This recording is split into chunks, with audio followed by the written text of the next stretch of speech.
If during the 2024 presidential election, I had told you that the would-be Trump administration would be highly considering a military operation in Venezuela, you probably wouldn't believe me, but that's exactly where we stand right now.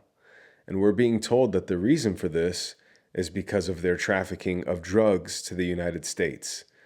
I figured I'd make a video going through what I believe to be the actual reasons, sort of on the grand chessboard, that the administration is actually considering in its decision to go to war in Venezuela. I've put together three main reasons that I believe this administration is considering military action in Venezuela, and I'll save the most important one for last. Before we get into those, if you enjoy videos like this, where we analyze power moves, not just in geopolitics, but in life in general, please subscribe to this channel because I'll be doing this a lot more. The first reason I believe the administration is considering this is because I think they're trying to rev the military up.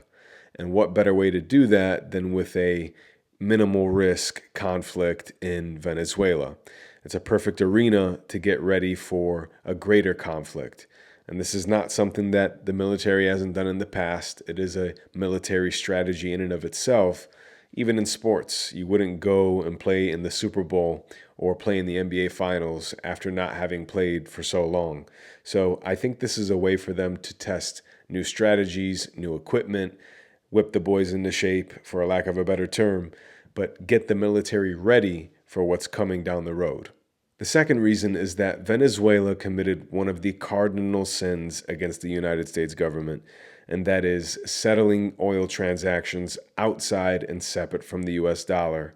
And they wouldn't be the first country to suffer a regime change at the hands of the US for this reason. We've seen it in Iraq with Saddam Hussein.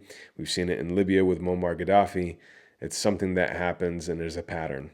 Now, the final reason, and I think probably the most important reason, is something that Trump actually alluded to in his inaugural address for his second term, and that is the Monroe Doctrine. Now, as many of you probably know, the Monroe Doctrine basically says, stay out of the United States' backyard. And how that backyard is defined is open to interpretation. I think the calculation is basically this. Venezuela has been getting way too comfortable and cozy with the East, whether that be Iran, and by nature, Iran probably means China as well, and that's factoring into the calculus of the United States.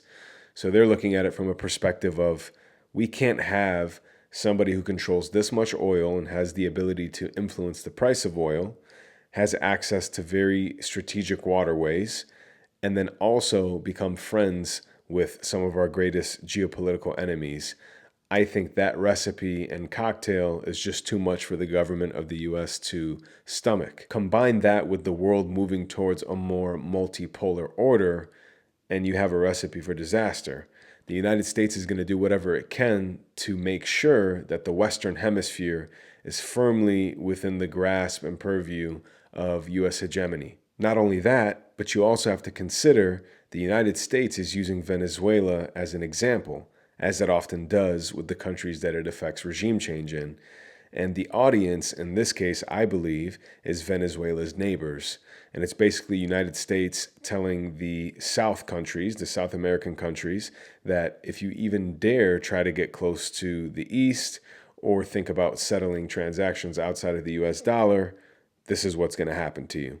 So you have the United States using this as an example-setting moment. So all of this culminates together, in my opinion, to create a perfect storm for the United States to really consider going to war in Venezuela and effecting regime change. Very curious to know what you guys think, so please leave me your opinions and thoughts in the comments. Let's get a discussion going. I love connecting with like-minded individuals and people who like to think about things from a strategic perspective. Thanks for watching.